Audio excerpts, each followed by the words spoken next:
Recording. Oh, where's the video?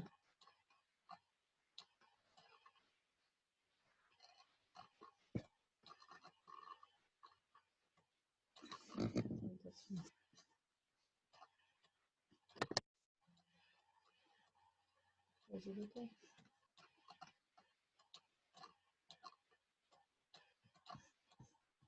Start video. Uh-huh.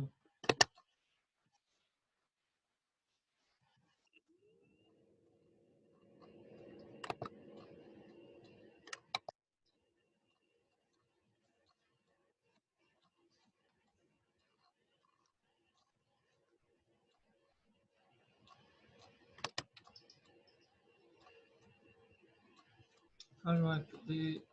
All I can see is you. Yep, so you can see me.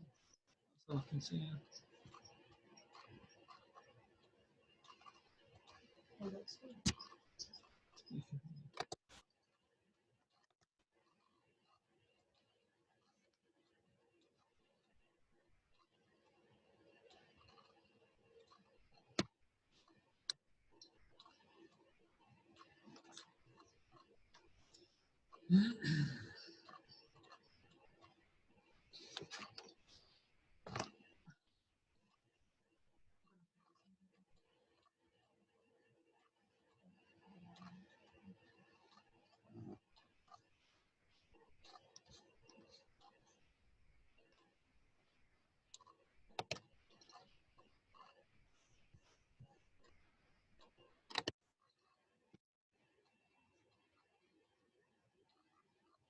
Testing.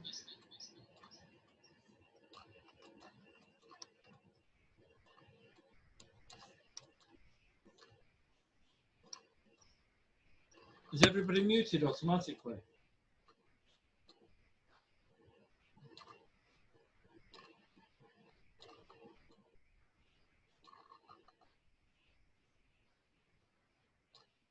Can you see me?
Oh, she's still good.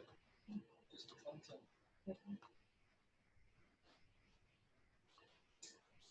Some people may try and get into meetings. So,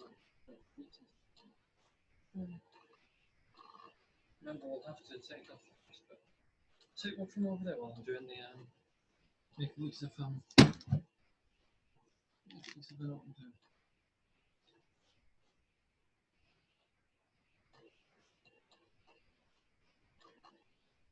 Let's see, it's coming.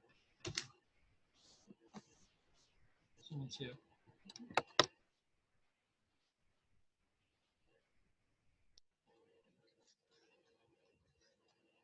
Hi, Luke. Good to see you again. I think we're going to be just maybe 2 minutes. Just make sure you text to send a message to let me know if you can hear everything okay, please.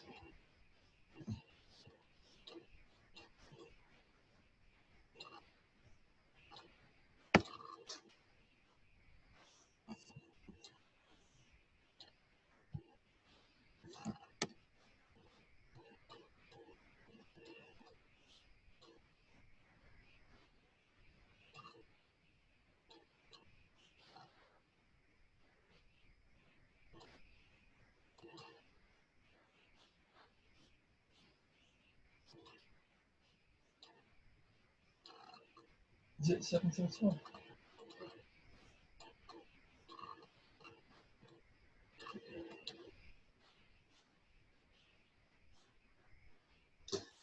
Somebody's asking to come, I think.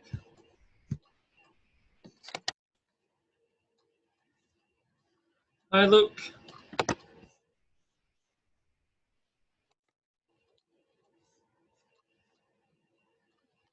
Started.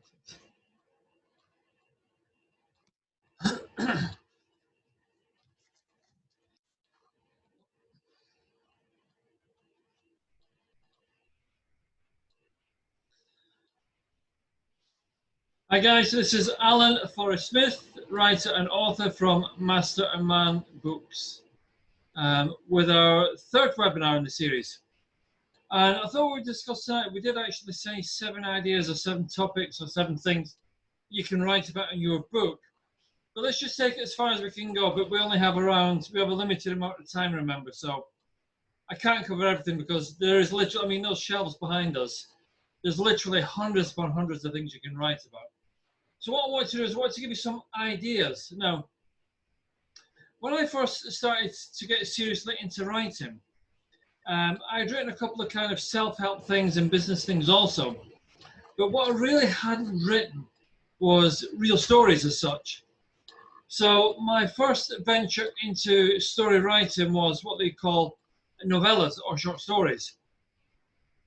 And I began writing these short stories because I just found it easier, much easier to write them. Now, why is it a good idea to write a short story? Lots of reasons, really. I mean, a short story can literally be 3, 4, 5,000 words. I published a small book of short stories, and they're all relatively short. I would say probably 4 sheets of A4. And another good thing about a short story is you don't have to have too many characters. One of the difficulties I personally had originally was writing about and creating and building up too many characters. I just found it too difficult. I couldn't get my head around bringing in somebody from here and bringing in somebody from there and somebody from there and so on. So a novella can be a story that literally has maybe a single character in there, and you can tell a story about that single character. For example, one of my early stories is about a man who always wanted to buy a Jaguar. And the story goes on that this man, he talks all the time, I'm going to get a Jaguar, I really want to get a Jaguar. And his wife always used to say, oh, I'm really looking forward to buying this Jaguar, this green Jaguar, this XJ model. And he would tell everyone, and she would tell everyone about this Jaguar. So there was only 2 characters. And the story only had one central point, which was this Jaguar car. And the story went on and on and on, and it covered years and years and years. But it was still a very short story. And then it said, and eventually one day, before he'd ever bought the Jaguar, one day, the man's wife, who really wanted the Jaguar more than the man, suddenly died. And the first thing he did after she died was he went out and bought himself this Jaguar. So it's just an example. It was a very short story. And it was easy for me to write because I didn't have to overdevelop anything. I just told the story and tried to keep it interesting. So if you are thinking, I'm going to write this huge novel, probably, and you've never done it before, well, you might still be able to do it. I couldn't at first. But a good way for you to start would be to just create this short story and just do it. By the way, I've written hundreds of short stories now. I find them very easy, and we'll go into bigger pieces of fiction or bigger pieces of work in a second. But what do you write about? One thing I learned from reading some of the classic writers and reading their biographies, after reading their story, so when I read War and Peace, the huge book by Tolstoy, I realized, because I had already read his biography a couple of times, that so many times he's actually talking about his life, but he's turned it into fiction. If you're not sure what to write about, we don't have to reinvent all the time. What we do is we look at elements of our life or stories within our own life, or stories within the life of our neighbor, stories within the life of our family. And we can take the basics of the story and build it and change it and maybe remove some parts and inject other parts. So we can write about real life. So for example, as an example, if you know somebody who is an alcoholic, for example, you can weave the story of alcoholism all the way through the story based on real things that you have seen in real life. But although they are based on real life, the story you tell isn't real life. So you may know that person from real life may drink 1 bottle of wine a day, but you can say in your story, which is based on this person, that this was a person that was drinking 2 bottles of whiskey every single day, and so on and so on and so on. So you can base the story on real life and dramatize or enhance or slightly distort the characters and make them into different characters. So if one character is a male, you can turn the character into female, and so on and so forth. You can do almost anything. But then if you want to write about real life, how do you expand that? Well, if you write about real life, you could start writing about a whole family or a whole generation of family. So there may be 4, 6, 8, 10 people within that family. There may be extended family, wives of cousins, and so on. For example, just going back to War and Peace for a second, there's so many characters in that book. I mean, literally dozens upon dozens of characters. You have to keep going back to try to remember who is who, because there's so many families involved, so many children, so many uncles, so many nephews, so many nieces. So you can make it as big or as small as you want.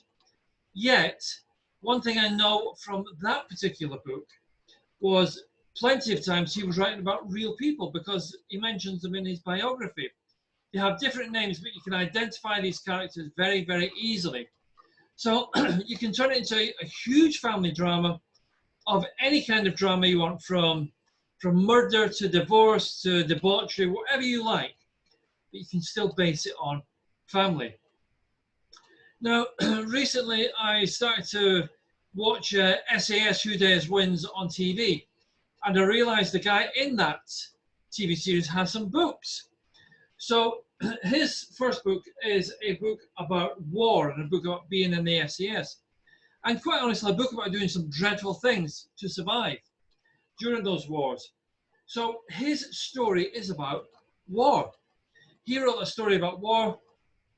And why did he do that? Because it's exactly what he knows all about. And maybe that is why it was a huge bestseller. And he got a TV show from that, because it was completely authentic. He wrote about what he already knows. He doesn't have to make anything up, doesn't have to make these stories up, doesn't have to think, oh, how do you do this, or how do you hold this gun, or how do you sneak through enemy territory. He's done it, so he knows it. So that's another subject we could write about. If we're familiar with it, we can write about war. I actually wrote a book about war called I Am Bastard, I Am War. But I've never been to war. So it was an observational piece based on what I've been watching on the news in different countries like Syria, Iran, Iraq, Yemen, and all these different places. It was just pure fiction based on reality. And going from war, another thing we could write about is the workplace. So recently I finished a TV script for a pharmacist, of all things.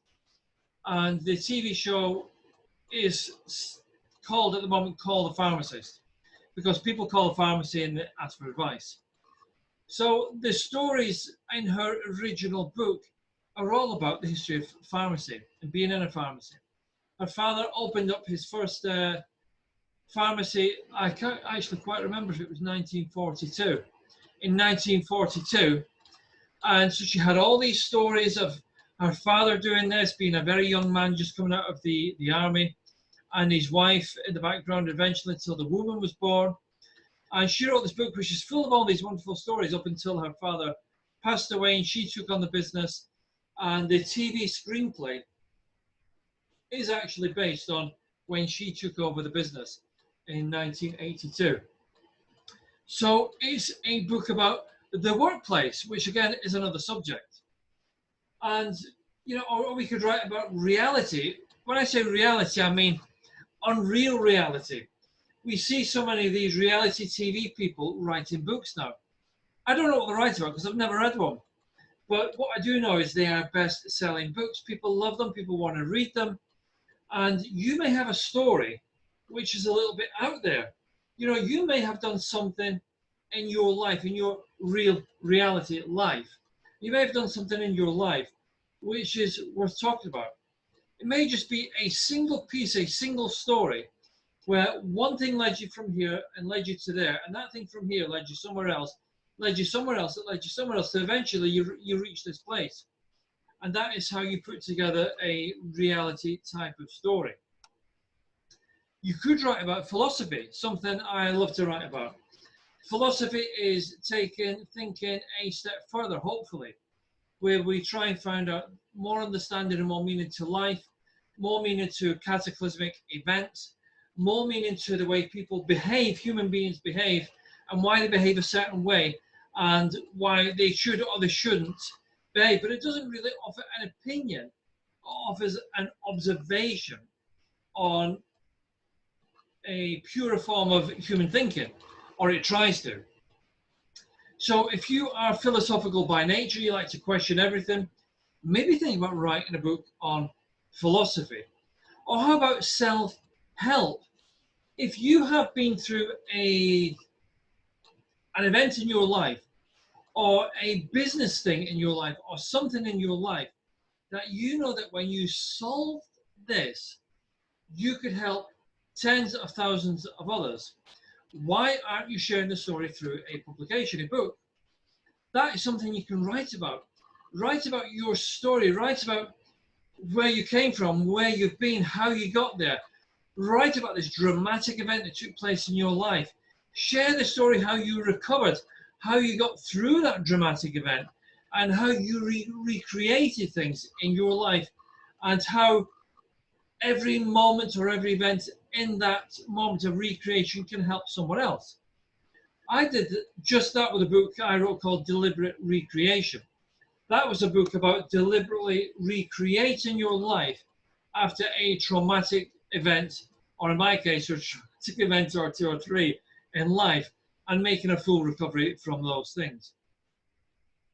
Of course, you may be one of those spiritual types these days who wants to write about spiritual things. Lots and lots of people are writing about spiritual things. They're writing about voices from the other side, or they're writing about talking to angels, or they're writing about healing through crystals, or they're writing about healing through foods, how they have a higher connection where they've transcended human regular connection and they're now connected to something else, and they feel it fills them full of some special power. That may be something you're familiar with, and it may be something you can write about. The marketplace for that is absolutely huge. If I'm correct, and I think I am, it's worth about £4 billion a year now, that particular marketplace. So if it's something you are familiar with, it may be something you could write about. Or you may be a total sci-fi freak. You know, you may be like me, who started watching Star Trek in the late 60s, early 70s, the original Star Trek with William Shatner, and you became completely hooked on science fiction. I used to watch the old Doctor Who and the Daleks when it was still black and white, of all things. I grew up on all that stuff when I was a kid, and I absolutely loved science fiction. Science fiction is not something I've really written a lot of, but I've written quite a few short stories with a science fiction stroke ghostly type of twist.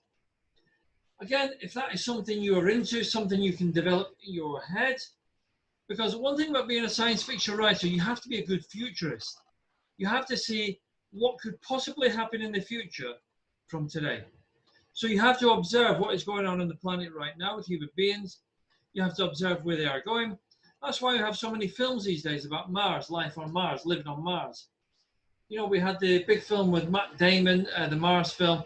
Brilliant movie, absolutely brilliant movie. But preceding that movie, we had so many things on TV about, you know, Elon Musk. He wants to take people to Mars. He wants to inhabit Mars. He wants to put people on Mars. He wants to create these foundations on Mars. They want to try and grow trees on Mars. I watched a documentary the other day where they're going to try and grow an atmosphere on Mars. They've worked out the science on how to grow an actual atmosphere on Mars. Is that going to work? I don't know. But all I know is if you write in science fiction, you have to be a good futurist. So you can do research for that online. But what about writing a journal as a book? You know, one of the most famous journals that was ever written was the Anne Frank Diaries. That was a journal during the Nazi occupation. It was written in secret, and today it's one of the best-selling books ever. You know, do you have a story that's so interesting that you have been journaling or writing a diary about this particular subject for years and years and years, and you're now ready for that to become a book? Journaling books sell hugely. It's hugely popular because people love to read stories. So again, it's not something you have to learn. It's not something you have to reinvent. It's something that you can do from your own history or the history of someone else. For example, in the 70s, my father, when we first moved from Edinburgh to England, he spent some time working in Belfast during the Irish Troubles in 1972. Quite recently, he gave me a huge box of letters that he'd written to my mother. My father's still alive and so is my mother, but I've never actually read all the letters. But I flicked through them and they are hugely interesting.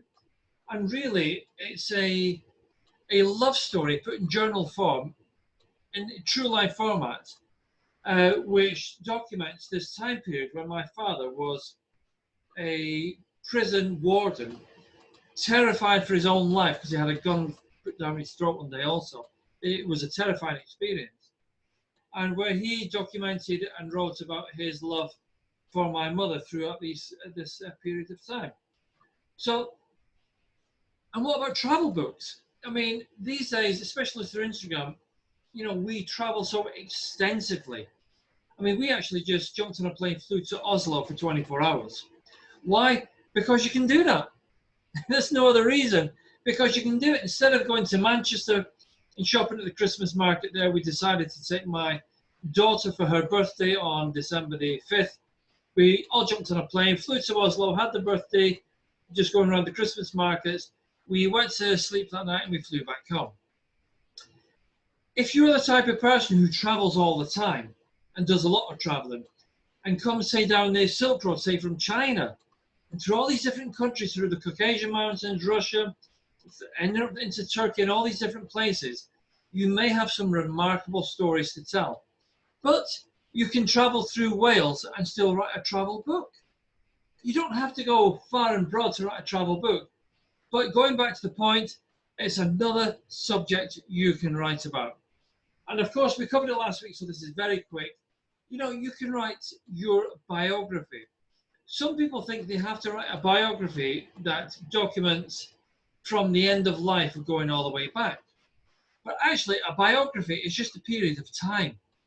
So you can write about, I don't know, you can write about the year 2001 through to the year 2007, when you lived a particular life.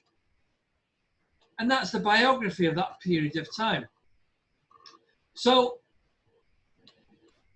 all these 14 things we've just discovered, and there is hundreds we've just talked about, they have one thing in common. That one thing they have in common is you don't have to learn anything because you're tapping into your internal resource. And your internal resource is your mind and your memories that you've already gathered and collected. Remember what I said when Tolstoy wrote War and Peace? Time and time again, his reference points in his books, even Ivan Ilyich and all the other books he wrote, time and time again, his reference points are his life or observations he's made in other people's lives or other events in life. So it's not that hard. We collect observations we see outside, we build them into a bigger picture, and we eventually put them down as a story or a book, or in your, you know, your philosophy book, your self-help book, your science fiction book, whatever it may be. It's entirely up to you. So that's the end of this short webinar. This is Alan at masterandman.com. If you need help and a little bit more detail putting together your book, of course, go to Master and Man and have a look at we're starting to build up our short courses now. Just go onto the website, look at the book page, you'll find the short courses there. And of course, we'll see you next week for another webinar, which we have yet to title, but it may be something to do with developing characters. Okay, so that's the call finished now. Look, you are the only person on this call. This is your opportunity to ask a question. You can either pay me for advice during the day, or you can ask for absolutely free right now. So, Luke, do you have any questions or any thoughts about the webinar? I'd be more than happy to answer them for you before I close down. I'm just waiting to see if you type a question in there, look. How would you start writing a tutor biography? Can you just explain that a little bit more, please? A tutor biography. You can just explain that a little bit more for me, please.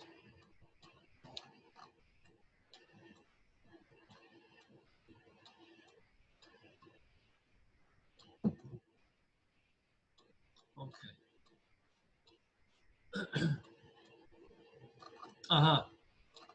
Yeah, there is a structure. So really, with a tutor biography, it's actually the same as any other biography, really. I mean, I've written two particular business books, one called The Salon Punk and another one called The Accidental Copywriter, to get clients from. So there's this book there that brings people to me to work with me in one of my other businesses. All you have to do really, Luke, is tell your story. That's it. So remember, there's a structure to everything, really. Remember we spoke last week about structuring the calls and so on, structuring the chapters and so on. There is a structure. Remember, people want to hear about a villain and a hero, a problem and a solution, a conflict and a resolution. Whether it be a biography or whether it be a tutor biography, it doesn't make any difference. People want to know that when you became a tutor, you went through a struggle before you became the tutor. You solved the problem and then you became this hero, which was this tutor. So my advice to you, without spending, because we could spend a couple of hours on that really, my advice to you is to, one of the little courses on Master and Man does cover the structure quite well, but you may not need it. You know, just you can simply write down in chapter headings your whole story and then write the story around that. But you need to write a story, yeah, that's the structure. Does that answer the question for you? Okay, brilliant. Okay, look, we will see you. That's my pleasure. We will see you and hopefully some other people next week on our chat. Thanks, Luke. Thanks, everyone, for listening. Thank you. Bye. Bye.